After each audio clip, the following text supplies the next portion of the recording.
Before we get back to our guest, Steve Millington, he's in the studio with us right now. It's 22. Bill Colley with you as well on Top Story on News Radio 1310 KLIX and newsradio1310.com. Winter is not over. Now, we're not going to see a lot of snow in the next week. We're going to have a lot of cold weather, though, and then some rain in the middle of I think, Wednesday, Thursday of next week. But obviously, that cold weather has been taxing a lot of furnaces. And we've been telling you if you need to have some repairs done and you need a better efficiency in that furnace, you got to call the pros at Ramsey Heating and Electric in Burley. You give them a telephone call at 678-0459, 678-0459. They'll come out, they'll get the job done right, they'll get it done right the first time. Ramsey Heating and Electric is located at 2600 Overland Avenue in Burley. Again, the number 678-0459.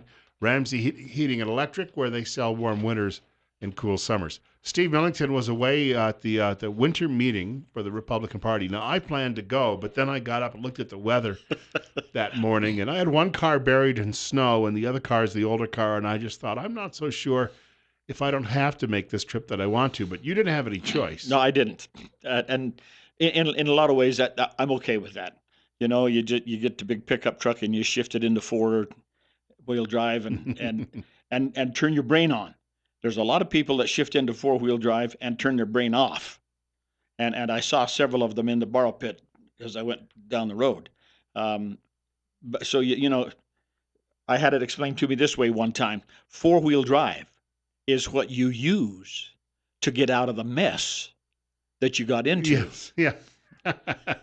So it was, but it was interesting, and they do have, by the way, the snow, the quantity, the depth of snow in the Boise area where I drove around was quite a bit more than around here. Now, the thing that we have down here is we had wind, and so the wind just created a havoc on roadways and fields and drifts. And I've still got drifts that are probably 4 feet high along my driveway. But we made it to Boise, and we went through the winter meeting. We had meetings Friday afternoon until 9:30 o'clock at night, and then Saturday until 4:30 in the afternoon. And it was much more cordial. I think that Steve Yates is getting a nice, firm, solid grip on the state party organization and moving My it. impression of him, he seems to be able to unite a lot of these regional party machines. Yes, I think you're right. His point is, wait a minute, other Republicans are not the enemy. The enemy happens to be Democrats, and if we turn on ourselves, start killing each other, then we're leaving the ground, the field wide open for the Democrats to come in and just have a field day. And so his concern is, let's quit fighting each other and figure out really who is it we want to fight. And it's not other Republicans, it's the Democrats. And he has gone to great lengths. He in the last 3 years, he has almost worn out a nice vehicle just traveling around the state of Idaho. He's been to nearly every county and gone to county functions. And I don't think this is premature, but the Twin Falls County Republicans will have a Lincoln Day banquet on February 25th. I'm positive that's the day. Let me just look here real quick. Yes, February 25, we're going to have a Lincoln Day banquet right here in Twin Falls. And our keynote speaker will be Steve Yates. And if you have never sat in and listened to him go through, it is delightful to do so. And I'm sure that comes from a lot of experience. But he travels everywhere, and he's willing to meet with various factions and discuss issues and points. But he stays above the personality conflicts. He wants to stay on the issues part of the conflict. What are our issues? We know that individual personalities are going to have a place, and they're going to always impact and change. But what we want to deal with are what are the main issues that we need to look at within the Republican Party so that we can continue to be a bellwether. Were there any fireworks at this meeting? No, no fireworks. Well, yeah, there was. That's a lie. Yes, we did have some fireworks. We always have two standing committees. We have the Rules. standing resolutions committee, and so if you have a resolution, you want change some kind of a policy directive or an ideology thing that goes into the resolutions committee, and they debate it, and it has no uh, uh, mandate, no long-term effect. It is merely a strong suggestion from the Republicans, statewide Republicans. We think that we need to do the following things. And then you have the rules, standing rules committee, which, and there's the rules by which the Republican Party is operating under. It's about 55 double-spaced pages long. Lots of rhetoric there. But when you make a rule change, it becomes binding and it impacts the operational procedures of the party. So when you start talking about making rule changes, you're talking about not the direction we're heading, but how we're going to travel that road. And that one gets real dicey. Unfortunately, this year I was chairman of Rules Committee. So, or I should say, fortunately, luckily for me. But yes, we did have some fireworks. He still has the bruises. It's 9:30. We'll take a short break. More with Steve Millington coming up, and some of your telephone calls too on News Radio 1310 KLIX and newsradio1310.com. We're back to 21 from 20. Bill Colley with you as well on Top Story.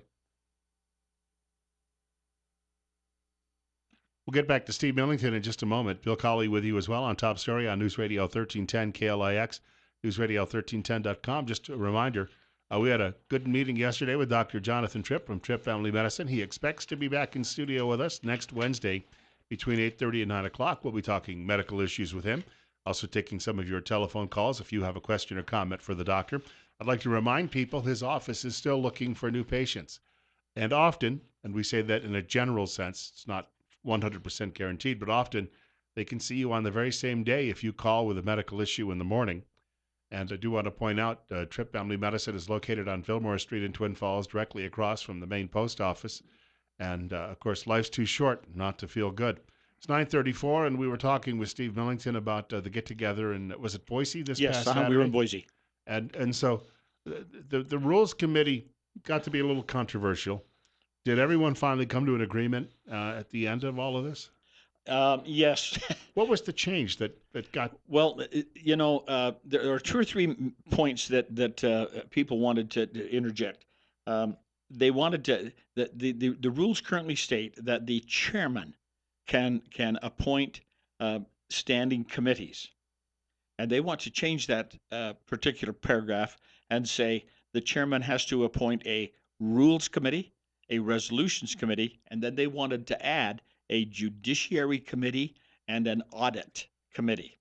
Now, the judiciary committee would primarily be for those who feel that, for whatever reason, the state party organization has offended them, didn't give them a proper hearing, voted down some issue that they did not receive the parliamentary procedures appropriately, so that there is some kind of a process by which they can redress their quote loss. We don't have a defined appellate process in the state party rules. So they want to put this judiciary committee in there so that if I bring a issue before the state and it's voted down, there is some avenue for me to get a second opinion, a second observation of my concern. And that would be under the judiciary type appellate. Nice idea, but not really. This is a private club, and it's registered as such, and so it's we don't have an appeals process, so to speak, involved in that thing. We've got a caller with us. Caller, just before I get to your call, Steve actually said something to me during the break, and I want to issue a correction. In the first hour, I said Ben Carson was having his hearing today for education. Actually, it was HUD that I was thinking That's of. right. Housing and Urban Development, because Betsy DeVos is the education nominee. Right. And so I just wanted to correct that because I was quickly looking at the TV and ad-libbing at the time when I saw Mike Crapo. But Mike Crapo is chairing the HUD hearing because of the banking committee has oversight because HUD has Fannie Mae and Freddie Freddie Mac Mac. and all of those. Right. Caller with us. You're on the air at 9:37 on KLIX. Go Good ahead. morning. Yeah, good morning. Well, I'm not sure there's anything brought up, but I know it's going to be brought up. It's going to be coming up sometime, a movement for Article 5 Constitutional Convention, or they call it Convention of the States. And it comes up every legislative session. It needs to be knocked in the head. You got George Soros with his wolf pack partially funding this. A side note that he spent $300 million trying to get Hillary elected, and basically all he got for his money was a Hillary T-shirt. But the whole deal is that there's a lot of money. This is a top-down deal. You got Mark Levin, you got John Kasich, and a few conservatives, but we've got people in this state for some reason. I don't know what their mentality is, but we do not want to have the opportunity or take the chance of opening up our Constitution to the likes of the George Soros types that would love to get their hands on the Constitution. Our own Wasden, our Attorney General, has himself said we can't limit the agenda items as much as they would like to think they can. And even if they passed the balanced budget amendment, say you got through a constitutional convention without any problems, which would be impossible, they're not abiding by the Constitution now, so why would you think that they would abide by an additional amendment? I want to thank the caller. I don't know that would make. I think it's lost its luster. Well, yes and no. We talked about the Rules Committee and the Resolutions Committee. One of the resolutions that were proposed at the winter meeting was, in fact, a call for the state legislature to pass a bill requesting a Article 5 constitutional convention called by the states. And it was had two main focuses. It would be a limited agenda, but the two items that they had on the agenda was a balanced budget proposal and term limits for federally elected officers. And I'm really doing a disconnect here, and shame on me. I think that resolution passed, but I'll tell you why I'm not completely sure right after we come back from the break. All right. We'll talk more with Steve Millington in just a moment. The chairman of the Twin Falls County Republican Party. It's 9:40. It's 21. Bill Colley with you as well on Top Story. Before we get back to our guest, I just want to mention, got up this morning and fulfilled my dietary requirements. I've been a participant in the Total Body Transformation System, which promotes healthy weight loss. It's not some sort of fad diet. I've been telling you about it since, late September. And that last time I weighed in was sometime in December, but I dropped over 50 pounds in just a couple of months. The system was developed by a company that's been in business over 2 decades with an A+ rating from the Better Business Bureau. And the scientific teams at places like Columbia, Cornell, and Tufts universities, Tufts, that's with an S on the end. I said tough. That would be. I went to the Tufts University, but they have also said that this is a diet that works, is healthy, and it has been awarded 2 patents for reducing waist circumference and for increasing metabolic rate, and also proven to burn 6 times more fat, lose 8 times more weight than normal results. And we should point out too, you get a healthy amount of calories every day, and it's often healthier than the meals you probably were already eating. Certainly was the case with me. Potato chips and dip are just some of my favorites, and I have not had any of those in my house since September. The average participant drops 22 pounds and loses 4 inches off the waist in just a couple of months. Clinical results are published in prestigious scientific magazines, and I wanted to point out too that there's a full money-back guarantee that comes with this. There is a cost, obviously, but the cost is comparable to what you would be you'd be paying on the groceries if you were eating the regular meals instead of the supplements. And if you're interested, you've got to call marketing executive Don Chandler. Don has lost 50 pounds on the diet himself. His telephone number, 208-731-3560. Once again, Don Chandler. He's right here in Twin Falls, and he's at 731-3560. So Steve Millington and I were having a conversation about some Republican politics. I sent you this thing this morning about Trump. Yeah, and instead of calling it red state and blue state, what they did is they looked at it in three different ways: red, white, and blue. And of course, we're in the red blotch here in the Mountain West is very Republican. Yes, it is. And then the coasts are very Democrat. But there's a vast swath from about Appalachia to about Kansas that they call it. It can go either way, Democrat or Republican. They call that the white stripe, and it's interesting.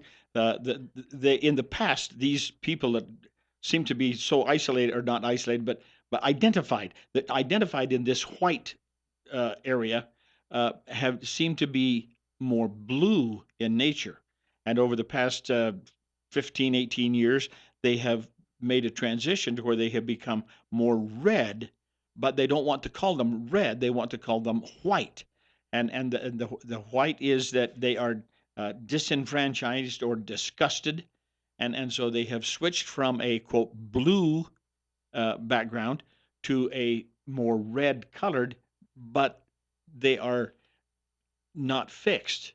The article concludes with, wait a minute, if you look at this carefully, if the Republicans, the GOP, and Trump, because he's now the head of the, by virtue of the presidency, if they're not real careful, they're going to find themselves in a situation where these white counties, and this is on a county by county basis, these white counties could very easily return back to their blue uh, history. In other words, and I've seen this from a couple of comments people made on Facebook about Trump over the last several months, that if he doesn't get the job done, then we're going to get rid of him. In other words, a lot of people who backed him did so because they wanted someone to shake things up. But if he doesn't do it, then they're just going to keep throwing the bums out. That's right. Early in the month of November, people would, in fact, at the week following the election, I met a good friend, and he said, "All right, Millington, you can wipe that silly grin off your face." And I told him, I said, "Yes, but there's also a great deal of concern here. We as Republicans have got 2 years to prove up. We've got a total of 2 years to show that we can drain the swamp, that we can get it fixed, that we can do the things which Trump has said he's going to do." And at the end of the first election is 2 years, well, it's 18 months now.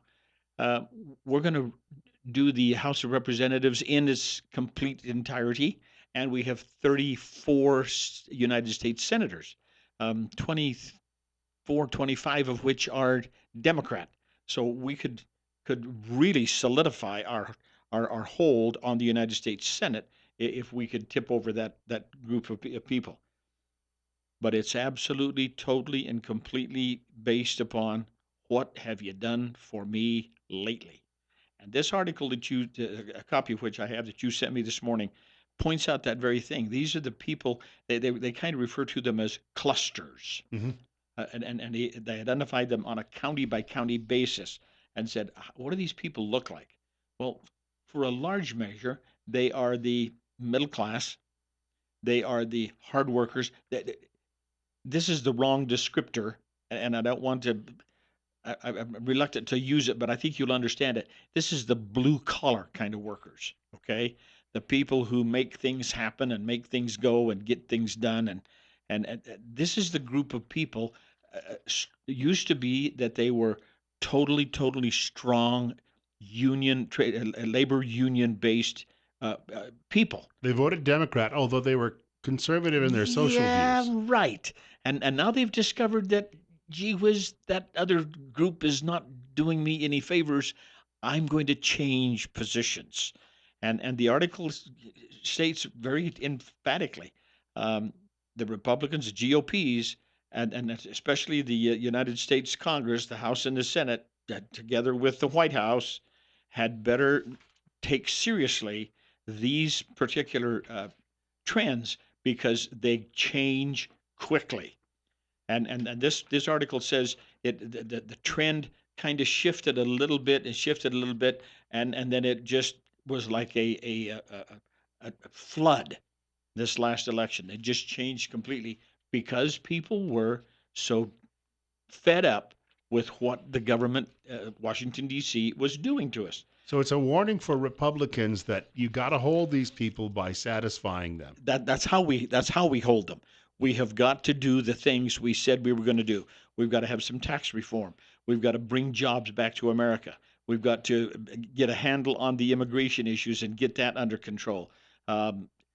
Tens of I read one article in a business magazine that said there was $1 trillion of U.S. corporations offshore profits sitting in foreign countries and not being repatriated to the United States because the tax to repatriate that back here is in the 35% range. And you mentioned that too. And then yesterday I came across a story about the economy at National Interest, where it said also interest rates have to go up to bring that money back. That's right. And now if we get interest rates, and that's a double-edged sword, and we all understand that, I hope. If interest rates, the nominal, the historical 10-year Treasury rates is in the 3.5% to 4% range. It's currently trading at about 2.5 or 2.56 or 2.6. I'm sorry, 2.5 to 2.6. So we're 1 full percentage point, a minimum of 1 full percentage point below the historical trend line on 10-year Treasuries. You get 10-year T's back up, 10-year Treasuries back up into that 3.5 to 4 range. There is going to be a significant reason for money to come into the United States to take advantage of the higher interest rates. That does mean that we're going to be paying a huge interest expense on our $20 trillion deficit, debt in this country. That could be a killer. We've got a caller with us. And caller, you're on the air with Steve Millington on KLIX at 9:51. Good morning. Good morning. You've mentioned this fighting between Democrats and Republicans and everything else. I would make a recommendation to President Trump that we abolish the congressional seats at the White House. Make everybody stay in their own state, in the major city for the state, do their work in the library where everybody can come in, watch them, look at them, see what they're doing. That way we save paying housing allowance. We save them being exposed to all these people who have special agendas, and we eliminate, to some degree, George Soros and his cronies. Thank you very much. I've heard that proposed. In the electronic age, we could easily do that. Yes, I have too. And there's a certain sense of that'd be a good idea. Because then you could turn the Capitol into a museum and hang all sorts of pictures of cops as that's pigs right. there, right, as they're doing now. Exactly. They could do whatever they wanted to with it. This is a relic from a bygone era. I like the idea of having these guys come home on a regular basis. And especially here in the West, because it's so far away. It's especially difficult here. travel. And can you think about Lisa Murkowski flying all the way to Alaska? I'll bet she can't make that trip more than twice a month at the or very Gabbard best. to Hawaii. I mean, from Washington. From Washington D.C. to Hawaii is doable because I'll bet you they have direct flights from Washington D.C. to Honolulu. But I don't think they have any direct flights from Washington D.C. to Juneau or Anchorage or Fairbanks. Anchorage or Fairbanks, and nobody goes a direct flight to Juneau. So it's Anchorage or it's Fairbanks. But I have been there. You can get on a plane in Salt Lake City, Utah, and we have direct flights from Salt Lake City to both Anchorage and Fairbanks. But that's a long ride, in case you're interested. And no one would go to Fairbanks unless they absolutely had to. And nobody would go there in January. Yeah. I listened to your guest this morning, the deputy sheriff. Saskatchewan. Yeah. There's only one reason I don't want to go up there this time of year. They have the most beautiful northern lights. Yeah. And up in those areas. And I always say, I'm going to go do that. Okay. We were just talking about Republicans and what that writer says they need to do to maintain those votes. But then here's another one from Damon Linker at The Week talking about how he says liberals are drunk on a political poison called intersectionality. In other words, they've tried to divide everybody up into all of these neat special little interest groups. Yeah. And their special interest groups are now fighting each other. And now all of a sudden I'm trying. I can't decide which special interest group I want to be associated with, and so am I. Well, he lists a half a dozen of them here. So am I a youngster, or am I a millennial? Am I an old person? Which special interest group is it that I am supposed And to sit then in? he runs down through the minorities and he says they'd like to flip this on top and say the person who's been the most aggrieved should be on top and the rest of us Yeah, should shut up. And so then he says, since a transgendered Latina who comes from a poorer neighborhood or a more broken family that her black lesbian rival might contest and take offense at this ranking, insisting that she's actually the one who deserves to be recognized as the least privileged. He said it should be obvious that this brand is profoundly poisonous. well, and as people, we have a tendency to shed, to throw off, to change these labels that we get handled with as we become older. And we say to ourselves, well, that's not who I really am. That's not what I want to be part of. So these labels that the liberals have painted everybody with are going to become less important as their quote target population ages. And as that happens, the younger people coming in are going to say, I don't want to be painted with that brush. That's not what I am. That's not what I want to be part of. And so they're going to find organizations that more closely align with their ideas. But the liberals have divided and divided and divided and divided and put everybody in a cute little box so they could keep track of all of them, to the point that nobody wants to be there anymore. I see it with young people. I was working with some of them when I was still in news management, and then even some of my coworkers at various radio stations the last 15 years. And they're a lot more libertarian leaning than liberal, the younger people. And I'll never forget the shock a lot of them when they had their first full time job. And one young woman, she looked at her check and she says, "Are they going to take this much out of it every week?" And I said, "Yes, they are." Yep, guess what? You don't And get everything you got paid. and it struck me that question one time when my daughter was about 10. She asked me the difference between the two big parties. And I said, Democrats think that they can take your money and better manage it for you on various programs.